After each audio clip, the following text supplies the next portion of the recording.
Today, we will explore the opposite of conformity, the idea of speaking out against destructive actions, being an anomaly, being inconsistent with the status quo, and being paradoxical. All the light we cannot see displays this idea through Jutta Pfennig. She shows what difference you can make when you overcome the fear of being different, ask questions, challenge conformity, and challenge society.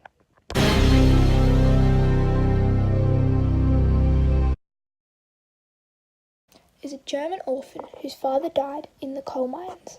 She grows up in a children's home, raised by a French lady named Frau Lena, in the German mining town of Zollverein.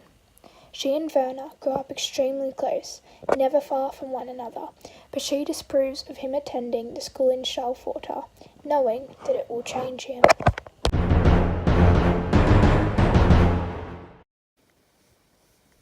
She is an anomaly.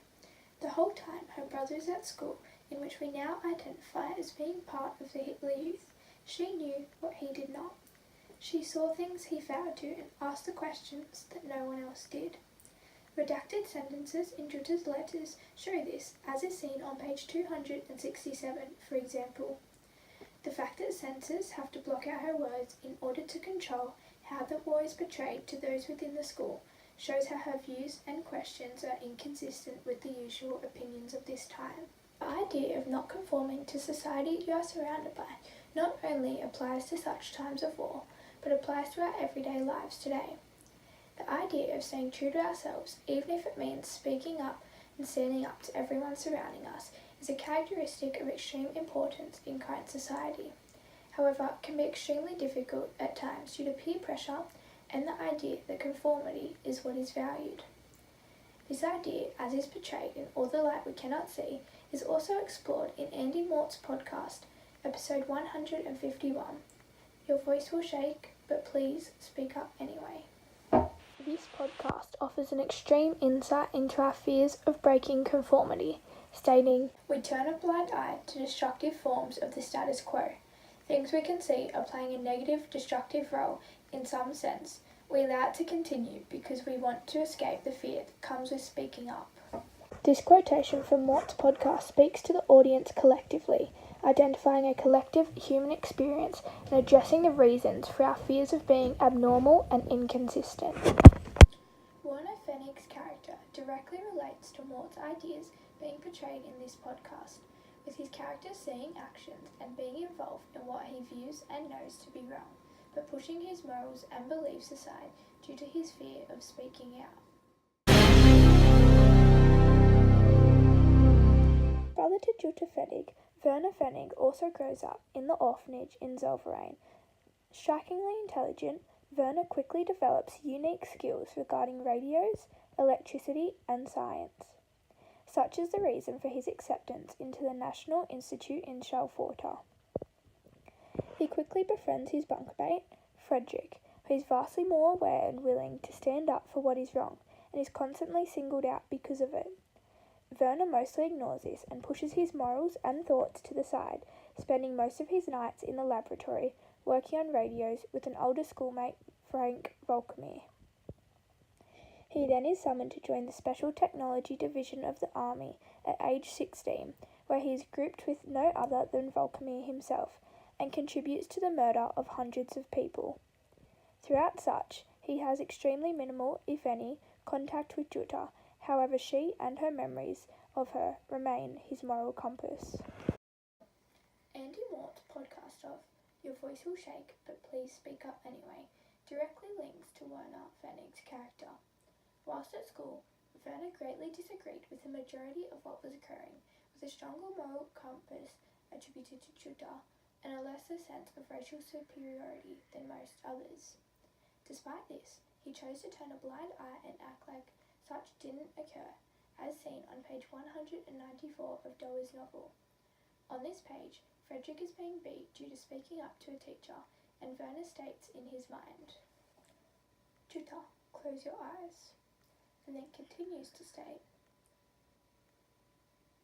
Werner forces his mind to keep sending up images of home, the laundry, Ferelina, overworked pink fingers, dogged in the alley, steam blowing from stacks. Every part of him wants to scream, "Is this not wrong?" But here it is right. This section of writing uses structure to show the scrambled thoughts in Werner's mind, attempting to distract himself from speaking to what he sees in front of him. Jutta, close your eyes, shows the fact that he knows this is wrong, and almost represents his morals closing off, knowing that she would not approve of this, and with her being what keeps his morals and beliefs true to himself. The paradoxical statement of knowing these actions are wrong, followed by stating that here these actions are right, shows the way in which the school aimed to strip individuals of their beliefs and right and wrong, to mould them into what they needed in the war. Hence the consistent motif of the children being clay throughout the novel. This segment of text directly conceptually relates to what is stated in Mort's podcast, with him urging the audience to go against their natural tendencies to quietly observe. In the previous quote of "All the light we cannot see," Werner does just what Mort says not to. He quietly observes what he knows is wrong. On the other hand, Frederick does the exact opposite. He speaks up, becomes an inconsistency in a school and time period of Germany that only wants conformity. This is seen on page 229 of the novel. "Throw it," commands Bastian. The night steams, the stars burn, the prisoner sways, the boys watch. The commandant tilts his head. Frederick pours the water onto the ground. "I will not." This is extreme characterization of Frederick, showing how, opposite to Werner, he does not succumb to the pressure of conformity during this time. This uses anaphora in the imagery of the night to emphasize this, followed by the juxtaposition of Frederick stating, "I will not," to show his definite, decisive manner. This act of Frederick is a prime example of the gentle rebels Andy Mort speaks of in his podcast, stating, "We are gentle rebels, not troublemakers that throw bricks through windows. We are rebels because we see the world differently to the status quo, and don't desire to sink with the common, unsettled by certain things like injustices, the world, the environmental damage, and greed." The oxymoron of gentle rebel, being two seemingly opposite words, is used to show the idea of not conforming to society being viewed as an act of rebellion. When using this to describe Frederick and his actions, it clearly describes him, due to his gentle nature, disliking violence and similar, but still viewed as acting as a rebel by his school due to speaking out. His voice might shake, he might suffer from it, but Frederick, being an anomaly in a school full of conformity, is greatly inspiring as he possesses the exact characteristics that Andy Mort wishes for everyone to obtain. The novel of All the Light We Cannot See by Anthony Doerr and the podcast episode Your Voice Will Shake, But Please Speak Up Anyway by Andy Mort both promote being individual and sticking to what you know is right. They both show the benefits of speaking out against the wrongs of the world, even if such benefits don't apply to you but just to others, and the issues that arise when you let the quietly observe the destructive ways of the world. Are you an anomaly in a world of clones, a gentle rebel, or are you the same as the person next to you?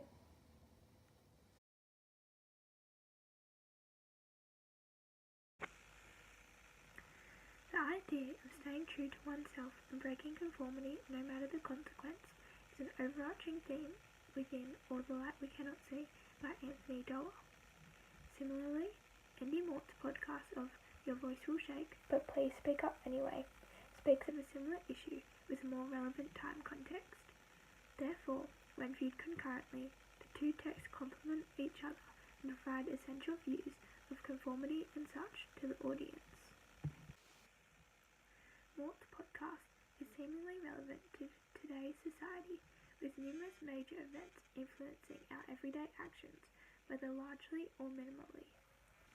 It is important that individuals make a conscious decision to stay true to themselves and what they know to be right in order to sustain the world we live in today and stop such horrors from overcoming it. The issue is largely spoken about in Mort's podcast. Therefore, I found such extremely relevant and beneficial to teenagers of current time, speaking collectively to all, as everyone has experienced such a difficulty of choice at some point.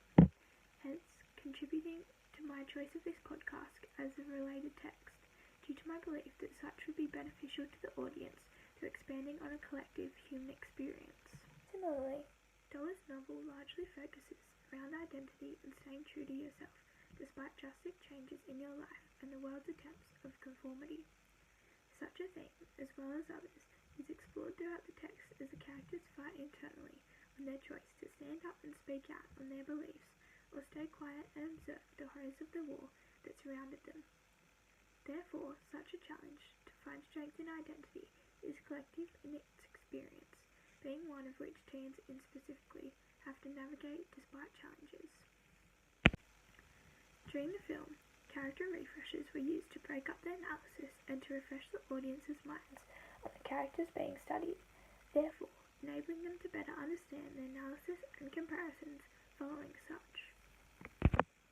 As well as this, identifiable differences were used when speaking quotations from either Mort's podcast or Dolla's novel, helping the viewers to distinguish quotations of the text from points within the analysis, and therefore helping their understanding of the film.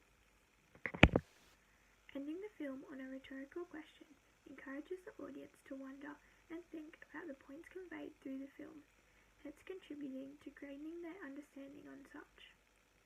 Encouraging a question within the audience's mind encourages them to relate the film to their lives individually instead of the lives of the characters within the novel. Such greatens their understanding on the ideas conveyed and contributes to the audience having a different outlook on their past, present, and future human experiences.